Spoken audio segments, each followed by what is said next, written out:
അതത്ര ശരിയായിട്ടില്ല. പിന്നെ പുരുഷ സംഘത്തിന്റെ മുതലാളി എൻ്റെ തലയ്ക്ക് 10,000 വില ഇട്ടിട്ടുണ്ട്.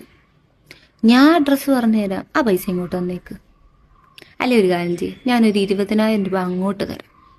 എൻ്റെ കയ്യിൽ ഉണ്ടായിട്ടൊന്നുമല്ല, ഞാൻ വല്ല പണയം വെച്ച് തരാം. ഞാൻ മാനം കെടുത്തി എന്ന് പറയുന്ന ആ വ്യക്തി ഉണ്ടല്ലോ, അയാളെ ഒന്ന് കണ്ടുപിടിച്ചിട്ട് എനിക്കെതിരെ കേസ് കൊടുക്കാൻ പറ. നിങ്ങൾ തലങ്ങും വിലങ്ങും വീഡിയോ ഇട്ട് നോക്കിയല്ലോ ആളിനെ കണ്ടുപിടിക്കാനായിട്ട്, ഇതുവരെ കണ്ടുപിടിക്കാൻ പറ്റിയില്ലേ? ഞാൻ തന്നെ ഒരു 80 ലക്ഷം ആൾക്കാരെ കാണിച്ചു.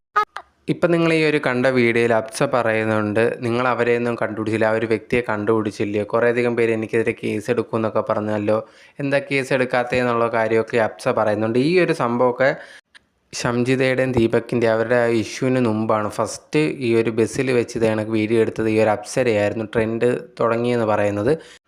അത് ഭയങ്കരമായിട്ട് ഇഷ്യൂ ആയതിന് ശേഷം കേസ് എടുക്കുമെന്നൊക്കെ പറഞ്ഞിട്ട് കുറേയധികം വീഡിയോസും കാര്യങ്ങളൊക്കെ വന്നിട്ടുണ്ടായിരുന്നു. ആ ഒരു സമയത്താണ് ഈ ഒരു അപ്സ ഉണ്ടെങ്കിൽ ഈ ഒരു വീഡിയോ ആയിട്ട് വന്നിട്ടുണ്ടായിരുന്നത്. എനിക്കെതിരെ കേസും കാര്യങ്ങളൊക്കെ എടുക്കുമെന്ന് പറയുന്നുണ്ട്. അങ്ങനെ എടുക്കുന്നെങ്കിൽ എടുക്കട്ടെ, അതിൽ കുഴപ്പമൊന്നുമില്ല.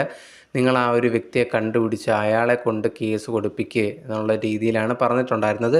ഇതിന് താഴെ വന്ന് കുറേയധികം പേര് അപ്സയ്ക്കെതിരെ നെഗറ്റീവായിട്ടുള്ള കമൻസൊക്കെ ഇട്ടിട്ടുണ്ടായിരുന്നു. നിനക്കറിയാം അയാളെ കണ്ടുപിടിക്കാൻ പറ്റത്തില്ല, അതിൻ്റെ അഹങ്കാരമാണ് എന്നൊക്കെ രീതിയിൽ ആ ഒരു സമയത്ത് പറയുന്നുണ്ടായിരുന്ന ആൾക്കാർ കമൻറ്റ് ബോക്സിൽ. ഇതേ കണക്ക് ആൾക്കാർ ചെയ്ത എന്തുമാത്രം ബുദ്ധിമുട്ട് മനുഷ്യരുണ്ടാവുമെന്നും പറഞ്ഞിട്ടുണ്ടായിരുന്നു. അതിന് ശേഷമാണ് ഷംജിതയുടെ ഇഷ്യൂ ഉണ്ടാവുന്നതും ഇങ്ങനെയൊക്കെ സംഭവിച്ചിട്ടുണ്ടായിരുന്നത്. എന്തായാലും ഇപ്പോഴും ഈ ഒരു അപ്സയുടെ കമൻറ്റ് ബോക്സിൽ പോയി നോക്കിക്കഴിഞ്ഞാൽ അങ്ങനത്തെ രീതിയിൽ ഷംജിതയുടെ ഇഷ്യൂവിന് ശേഷം അപ്സയ്ക്കെതിരെ ഭയങ്കര നെഗറ്റീവ് കമൻസാണ് വന്നുകൊണ്ടിരിക്കുന്നത്.